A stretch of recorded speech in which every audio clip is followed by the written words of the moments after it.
the face of fear. Arabs and Israel, conflict or conciliation.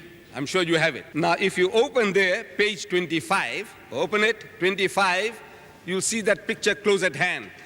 In protest, they didn't want us, the world, to know what is going on in Palestine. We read the story about the Palestinians and the Jews. This is not a new story. Again and again, the Jews, they destroyed the Palestinians utterly. Men, women, children, and even donkeys were not spared. Again, destroyed them utterly. And they come back from where? Nobody knows. And they destroyed them again utterly. And again they come back, no one knows where.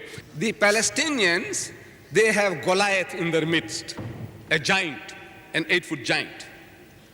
Naturally, puny people, when they have a big man in their midst, they now feel that they can now confront the Jews because they have a giant in their midst.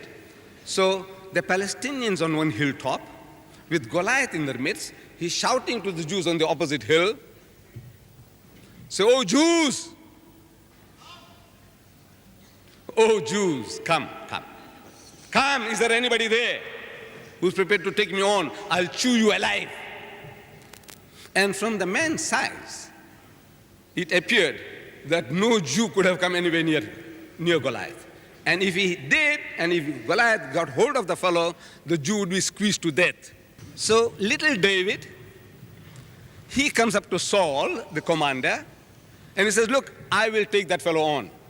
So what? You go and look after your father's sheep. Because he was a shepherd boy. He was no prophet, he was no man, he was a boy, a shepherd boy. So you want to fight the giant when we veterans of so many wars, none of us dare to confront the man, the giant? David says, look, he's so enthusiastic. Man, what an opportunity I have. I know I can do the job. So Saul offers David his sword and his shield.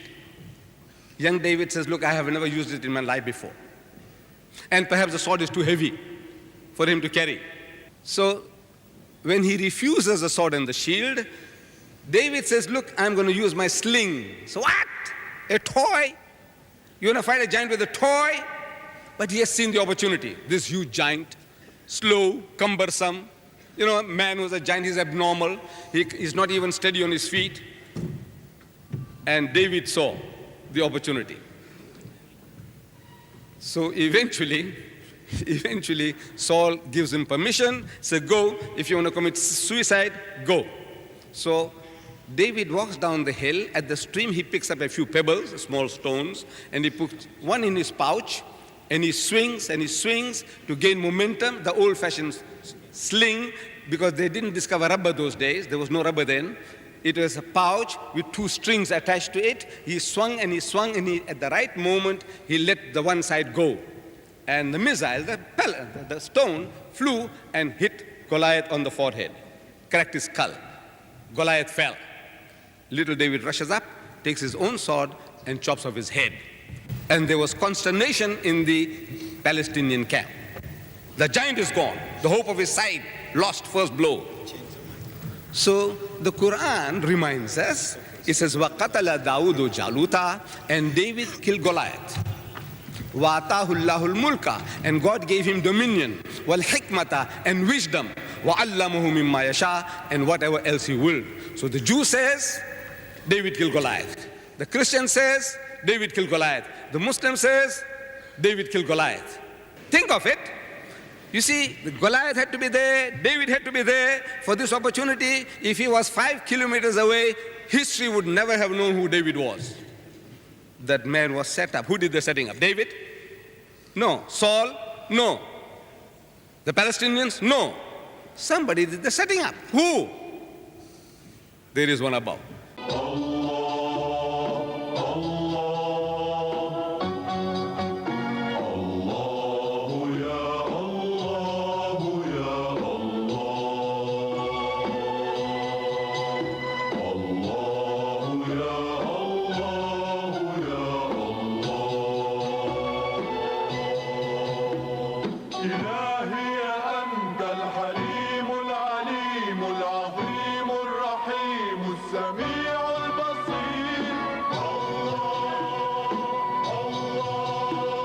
إلهي أنت الحميد الرشيد الشهيد اللطيف